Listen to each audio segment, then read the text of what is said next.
மூலப்பொருட்களை கொண்டு தயாரிக்கப்படுகிறது. தூக்கமின்மை, மன அழுத்தம், எதிர்மறை எண்ணங்கள் போன்ற மனநல பிரச்சனைகள், உடல்வலி, தலைவலி போன்ற உடல்நல பிரச்சனைகள், ஆன்டி ஏஜிங், முடிவுதிர்வு, பொடுகு, வெண்புள்ளி, சரும பிரச்சனைகள் போன்ற அனைத்து பிரச்சனைகளுக்கும் தீர்வளிக்கிறது அரோமா மிராக்கிள்ஸ்.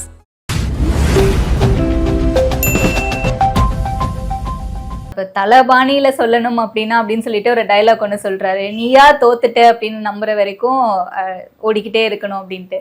அந்த இடத்துல அதை கோட் பண்ண வேண்டிய அவசியம் இருக்கா? அதுதான் தனுஷுடைய சாதுரியமாக நான் நினைக்கிறேன்.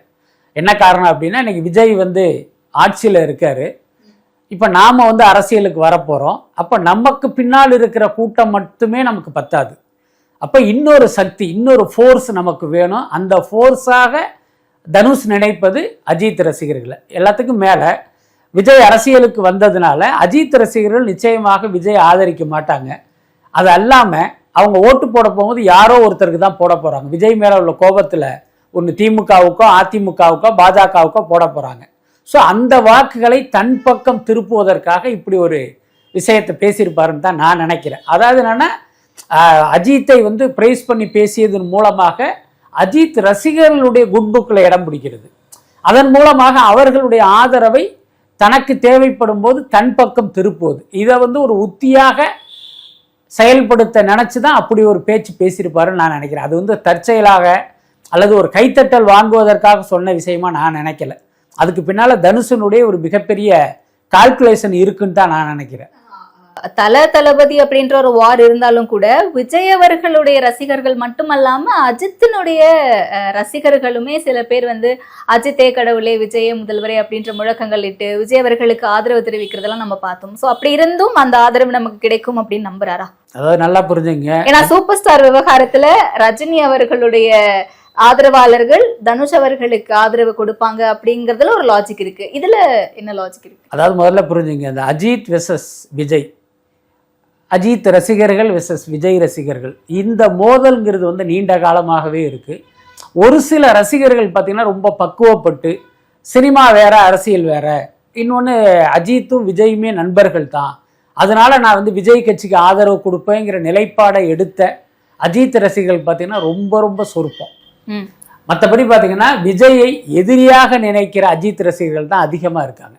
அவங்க நிச்சயமாக கடந்த தேர்தலில் தாவேகாவுக்கு எதிராகத்தான் வாக்களிச்சிருப்பாங்க. அப்படி தான் நான் நினைக்கிறேன். அது தனுஷுக்கும் தெரியும். அப்போ அவர் என்ன நினைக்கிறார் அப்படின்னா, நாம் அஜித்துக்கு ஒரு இணக்கமான அல்லது அஜித்துடைய டயலாக்கை நம்ம பேசும்போது அவங்களுடைய குட் புக்குள்ளே போக முடியும், அவங்களுடைய ஆதரவை நம்ம பக்கம் திருப்ப முடியும்னு நம்பி தான் இதை சொல்லியிருப்பாருன்னு நான் நினைக்கிறேன். அது ஒரு கால்குலேஷன் தான் அது. ஓகே, களத்தில் இறங்கி போராடணும் நம்ம அப்படின்றாரு. அதை யாரு சுட்டி காட்டுறாரு? இல்லை, அதுதான் களத்தில் இறங்கி போராடணுங்கிறது அர்த்தம் என்னன்னா, நீங்கள் இங்கே இது வெறுமனே ஒரு ரசிகர் மன்ற விழாவாக நினச்சி நீங்கள் போயிடாதீங்க. களத்துக்கு போய் அவருக்கு உதவுங்க, இவருக்கு உதவுங்க, பக்கத்து வீட்டுக்கு உதவுங்க, எதிர் வீட்டுக்கு உதவுங்கன்னு சொல்வதன் மூலம் பார்த்தீங்கன்னா அந்த மக்களுடைய தொடர்பில் இருங்க. அப்படிங்கிறது அர்த்தம் என்னன்னா, நாளைக்கு தேர்தல் களத்துக்கு போகும்போது அவங்க தான் நமக்கு வாக்களிக்க போகிறவங்க, அவங்கள இப்பயே நீங்கள் கையில் வச்சுங்க அப்படின்னு அவங்கள மோட்டிவேட் பண்ணுறாரு. அதுதான் அதனுடைய அர்த்தம். ஓகே, அப்ப இந்த அடுத்து வரக்கூடிய நாடாளுமன்ற தேர்தலோ இல்ல அதன் பிறகு வரக்கூடிய சட்டமன்ற தேர்தலோ அதற்குள்ளே ஒரு கட்சியை ஆரம்பிக்கிறாரு அப்படின்னா, ஹைப்போதட்டிக்கலாவே வச்சுப்போமே, களம் விஜய் வெர்சஸ் தனுஷ் அப்படிங்கிற மாதிரி இருக்காதுன்னு சொல்ல வரீங்களா? நிச்சயமாக இருக்காது, அதுல எந்த மாற்றமே இல்லை. இங்க எவ்வளவோ லெட்டர்பேட் கட்சிகள் இருக்கு, என்ன ஒரு நபர் கட்சியெல்லாம் இங்க இருக்கு. ஸோ அந்த மாதிரி ஒரு கட்சியாக வேணா இருக்கலாமே தவிர விஜய்க்கு போட்டியாக, விஜய்க்கு சமமான ஒரு பார்ட்டியாக நிச்சயமா இருக்காது. எல்லாத்துக்கும் மேல எனக்கு தோணுகிற விஷயம் என்னன்னா, எல்லாருமே சுத்தி யங்ஸ்டர்ஸா இருக்காங்கல்ல. நீங்க சொன்ன மாதிரி இந்த பக்கம் விஜய் அவர்கள், உதயநிதி ஸ்டாலின் அவர்கள், அண்ணாமலை அவர்கள், இப்ப தனுஷ் அவர்கள், சீமான் அவர்கள் அப்படின்ட்டு சுத்திலுமே அடுத்த ஜெனரேஷனுக்கான ஒரு அரசியல்னு வரும்போது கமல் கொடுத்த ஒரு மைலேஜ் கூட கொடுக்க மாட்டாரா? நிச்சயமாக அதுக்கு வாய்ப்பு இல்லை. என்னை பொறுத்த வரைக்கும் விஜய் சொன்னதுதான். 2026 தேர்தலுக்கு அவர் என்ன சொன்னார் அப்படின்னா, தாவேகா வெர்சஸ் திமுகன்னு சொன்னார். எனக்கு தெரிஞ்ச அடுத்து ஒரு 20 வருஷத்துக்கு தாவேகா வெர்சஸ் திமுக தான். மற்றவர்கள்லாம் பார்த்தீங்கன்னா ஒரு சப் கேரக்டர் மாதிரி சுற்றி இருப்பாங்களே தவிர யாருமே ஒரு மெயின் பிளேயராக வருவதற்கு வாய்ப்பு இல்லை.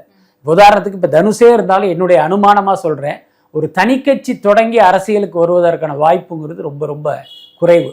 ஏதாவது ஒரு கட்சியில் இணைந்து அப்படியே அரசியலில் அவர் டிராவல் பண்ணுறதுக்கு வாய்ப்பு இருக்க தவிர ஒரு தனியாக கட்சி ஆரம்பித்து ஒரு தேர்தலை சந்திப்பது அப்படிங்கிறதெல்லாம் கொஞ்சம் அதுக்கான வாய்ப்புங்கிறது ரொம்ப குறைவு தான்.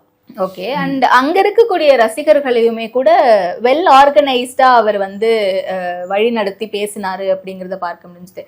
இந்த ஒரு பக்குவம் விஜய் அவர்களுக்கு இல்லையோ அப்படிங்கறத கிரிட்டிசிசமா நிறைய பேர் வச்சுட்டு இருந்தாங்க விஜய் அவர்கள் மீது. அண்ட் இப்போ அவர் சொல்லும் போது கூட கடைசியில நீங்க போகும்போது பார்த்து பத்திரமா வீட்டுக்கு போகணும், ரொம்ப சேஃபா போகணும் அப்படின்ற விஷயங்கள்லாம் சொல்றாங்க. வண்டி பின்னாடி தொடராதீங்க, கூட்டம் கூட்டமா போகாதீங்க அப்படிங்கிறது. அப்ப இப்பவே பக்குவப்படுத்துறாரா? இது எல்லாமே விஜய் செய்தது தானே. விஜய் வந்து ஒவ்வொரு கூட்டத்திலுமே இதை சொல்லியிருக்காரு, பின்னால வராதீங்க, சீக்கிரமா போங்க. ஆனா என்ன ஒண்ணுன்னா, இப்ப விஜய்க்கு வந்து ஒரு மிகப்பெரிய கூட்டம் இருக்கிறதுனால அதை அவர் சொல்றதை எல்லாருமே ஃபாலோ பண்ண மாட்டாங்க. என் வண்டி பின்னால வராதீங்க அப்படின்னு விஜய் சொல்லுவாரு. ஆனா அங்க பாத்தீங்கன்னா ஒரு லட்சக்கணக்கான மக்கள் இருக்கும்போது எல்லாருமே அதை ஃபாலோ பண்ண மாட்டாங்க. அதுல ஒரு 100 பேர் பின்னால வரத்தான் செய்வாங்க. அதோட கம்பேர் பண்ணும்போது பாத்தீங்கன்னா இப்ப தனுஷ் பின்னால் இருக்கிற கூட்டம்ங்கிறது ஒரு கம்மியான ஒரு காம்பாக்டான கூட்டம். அவர்கள் வந்து தனுஷ் சொல்வதை ஃபாலோ பண்றதுனால இவர் சொல்றத அந்த கூட்டம் கேட்குது, இவர் சொல்றதை இந்த கூட்டம் கேட்கல அப்படின்னு நம்ம அர்த்தப்படுத்திக்க வேண்டிய அவசியம் இல்லை. ஏன்னா 2 பேருக்குமான கூட்டத்தினுடைய அளவுல ஒரு பெரிய வேரியேஷன் இருக்கு. அடுத்தடுத்து எந்தெந்த நடிகர்கள் இன்னும் அரசியலுக்கு வருவாங்கன்னு எதிர்பார்க்கலாம் சார்? இல்ல, ஏற்கனவே விஷால் வந்து நான் அரசியலுக்கு வரப்போறேன்னு சொல்லிட்டு இருக்காரு. ரொம்ப வெளிப்படையா சொல்லணும்னா ஏற்கனவே 2021 தேர்தலிலேயே அவர் பாஜக சைடு போவதற்கான ஒரு பேச்சுவார்த்தையெல்லாம் நடந்தது. அந்த காலகட்டத்தில் பார்த்தீங்கன்னா எல் முருகன் தமிழ்நாடு பாஜக தலைவராக இருந்த ஒரு காலகட்டத்தில் ஒரு பெரிய அட்டெம்ப்ட் பண்ணாங்க. சமுத்திரக்கனி, பார்த்திபன், பாக்யராஜ், விஷால் இந்த மாதிரி ஆட்கள்கிட்டலாம் அவங்க பேசி அவங்கள பாஜகக்குள்ள கொண்டு வருவதற்கான ஒரு அட்டெம்ப்ட் எடுத்தாங்க. அது ஏதோ ஒரு காரணத்தினால் அவங்க வந்து அதை வந்து கண்டினியூ பண்ணலை. அதுக்கப்புறம் பார்த்தீங்கன்னா விஷால் வந்து அப்படியே அடங்கிட்டார். ஆனால் இப்போ மறுபடியும் அவர் நான் அரசியலுக்கு வருவேன் அப்படிங்கிற மாதிரி அவர் தொடர்ந்து சொல்லிக்கிட்டே இருக்காரு. அதனால் விஷாலும் அரசியலுக்கு வருவதற்கு வாய்ப்பு இருக்குது. அதுக்கு அடுத்து பார்த்தீங்கன்னா சிவகார்த்திகேயன், சூர்யா இவங்களுக்கெல்லாம் கூட வந்து ஒரு அரசியல் அஜெண்டா இருக்குன்னு தான் நான் நினைக்கிறேன். ஏன்னா ஒரு நடிகர் ரசிகர் அப்படிங்கிறதோட இவங்க இல்லை. அவங்கள பார்த்தீங்கன்னா கரெக்டாக ஆர்கனைஸ்டான ஒரு இதாக கொண்டு வரணுங்கிற ஒரு எண்ணம் வந்து இவங்களுக்கு இருக்குது. என்ன இருந்தாலும் காலம்தான் எல்லாத்தையும் தீர்மானிக்கிறது. ஸோ அப்படி ஒன்று நடக்கும் வரை நம்ம காத்திருக்க வேண்டியதுதான். விஜய் அவர்களுடைய கையாலேயே கண்ணை வாங்கிட்டு இன்னைக்கு விஜய் அவர்களை எதிர்த்து அரசியலுக்கு வருவாரு சிவகார்த்திகேயன், வர வாய்ப்பு இருக்குன்னு சொல்றீங்களே சார்? அதாவது நடிகர்கள் அரசியலுக்கு வர்றதுல ஒரு பெரிய சிக்கல்ங்கிறத விட ஒரு சங்கடம் என்ன அப்படின்னா, இப்போ உதாரணத்துக்கு விஜயே எடுத்துக்கோமே. முதல்ல பார்த்தீங்கன்னா ரஜினியும் கமலும் அரசியலுக்கு வர்றதா பிளான் இருந்தது. ரஜினிகாந்த் அறிவிச்சிட்டாரு, கமல்ஹாசன் அறிவிக்காமே அரசியலுக்கு வந்துட்டாரு. அந்த நேரத்தில் விஜய் அரசியலுக்கு வந்திருந்தாருன்னா நீங்கள் தேர்தல் களத்தில் போய் இவர்களை எல்லாம் நீங்கள் விமர்சனம் பண்ணுற ஒரு நிலைமைக்கு தள்ளப்படுவீங்க. அதனால தான் விஜய் வந்து அந்த நேரத்தில் அரசியலுக்கு வருவதை தவிர்த்தார். இன்னும் சொல்ல போனால் இந்த விஷயத்தில் தான் விஜய் அவர்களுக்கு அவருடைய அப்பா எஸ்சிஎஸ்சிக்கும் வந்து அந்த முரண்பாடும் மனஸ்தாபமும் வந்ததற்கு காரணமே இதுதான். எஸ்சிஎஸ்சியுடைய ஆசை என்ன அப்படின்னா, நம் காலத்திலேயே நம்ம பிள்ளைய அரசியலுக்கு வர வச்சு முதலமைச்சர் நாற்காலியில் உட்கார வச்சிருந்தா, அதனால நீ வான்னு அவர் கூப்பிடுறாரு. இவர் என்னன்னா நம்ம வர்றதுக்கான ரைட் டைம் இது கிடையாது, நான் கொஞ்சம் பொறுத்திருந்து வாரேன்னு இவர் சொன்னார். அதில் தான் அவங்களுக்குள்ள ஒரு பிரச்சனை வந்தது. அதுக்கப்புறம் இன்னைக்கு வந்து அவங்க அப்பாவுடைய கனவை வந்து இவர் நிறைவேற்றிட்டார். இப்போ விஜய் வந்து முதலமைச்சராக இருக்கும்போது தனுஷோ சிவகார்த்திகேயனோ விஷாலோ அரசியலுக்கு வந்தாங்க அப்படின்னா, நீங்கள் ஏதோ ஒரு சந்தர்ப்பத்தில் விஜய்க்கு எதிரான ஒரு நிலைப்பாட்டை, விஜயினுடைய ஆட்சியை விமர்சிக்கிற ஒரு பேச்சை வந்து பேசித்தான் ஆகணும். அதில் வந்து இவங்களுக்கு ஒரு சின்ன சங்கடம் இருக்கும். என்னன்னா திரையுலகில் வந்து நம்ம விட சீனியரு, தனிப்பட்ட முறையில் அவர் நம்மளை மதிக்கிறவர், நாம் அவரை மதிக்கிறோம். ஆனால் அரசியலுக்காக அவரை போய் திட்ட வேண்டியது இருக்கே அப்படிங்கிற ஒரு சூழல் வந்து உருவாகும். அதை வந்து பெரும்பாலும் வந்து இவங்க கொஞ்சம் அவாய்ட் பண்ண பார்ப்பாங்க. இப்போ உதாரணத்துக்கு சிவகார்த்திகேயன் அரசியலுக்கு வருவாருன்னு சொல்கிறோம், ஆனால் இன்னைக்கு அது சாத்தியம் இல்லை. 31லேயும் வரமாட்டார், 36 வேண்டுமானால் வருவதற்கு வந்து வாய்ப்பு இருக்குது. அப்படி தான் நம்ம எடுத்துக்க முடியும். மேபி தாவேகாவினுடைய மைலேஜ் கொஞ்சம் கொஞ்சமா குறைய வாய்ப்பு இருந்துச்சு அப்படின்னா அந்த நேரத்துல அவங்க வரதுக்கான நிச்சயமா. இப்ப தனுஷே கூட பாருங்க, இப்ப தாவேகாவுக்கு வந்து மக்கள் மத்தியில் ஒரு பெரிய செல்வாக்கும் ஆதரவும் இருக்கும் போது இப்ப அவர் அரசியலுக்கு வர்றதுங்கிறது அவருக்கு வந்து ஒரு பெரிய மைலேஜை கொடுக்காது. சொல்ல போனா ஒரு தோல்வியை தான் கொடுக்கும்.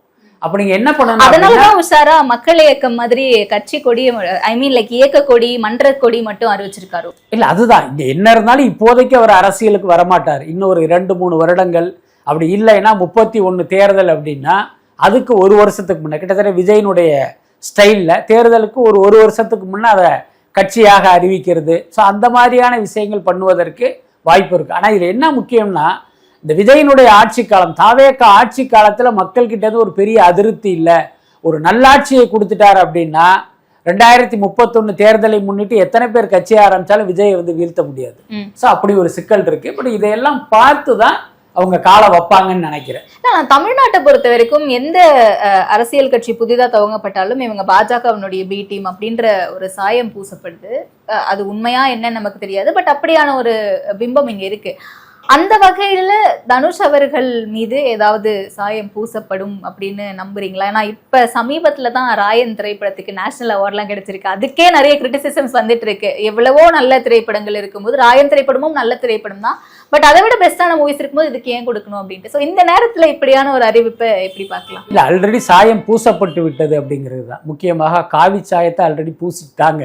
ஓகே, என்ன காரணம் அப்படின்னா அதுக்கு வாய்ப்பு இருக்கு. அதை வெறுமனே வதந்தி அப்படின்னு ஒரு காழ்ப்புணர்ச்சியின் வெளிப்பாடு அப்படின்னா நம்மளால கடந்து போக முடியல.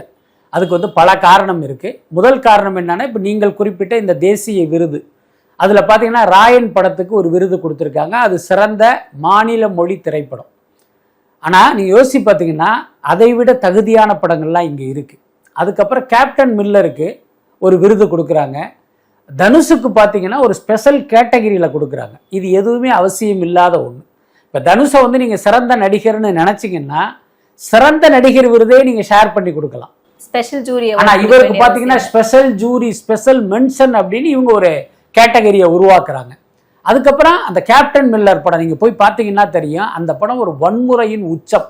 அதுக்கு அடுத்து அந்த படத்தினுடைய படப்பிடிப்பு நடந்த இடங்கள்ல இவங்க என்ன பண்ணாங்கன்னு ஒரு மலை பிரதேசம் அங்கேயெல்லாம் போய் எடுத்தாங்க. கேரளா, தமிழ்நாடு கேரளா எல்லையிலெல்லாம் போய் எடுத்தாங்க. அங்கே என்ன பண்ணாங்கன்னா இங்கே ஃபுல்லாக பாம் பிளாஸ்ட் பண்ணி அங்கே இருக்கிற மக்கள் வந்து போராட்டம் பண்ணி மாவட்ட கலெக்டர் பார்த்தீங்கன்னா அந்த படப்பிடிப்புக்கு தடை விதிச்சாங்க, வழக்குகள்ல. ஆனால் இந்த படத்துக்கு இவங்க என்ன கொடுத்துருக்காங்க, சுற்றுச்சூழலை ஊக்குவிக்கும் திரைப்படமா.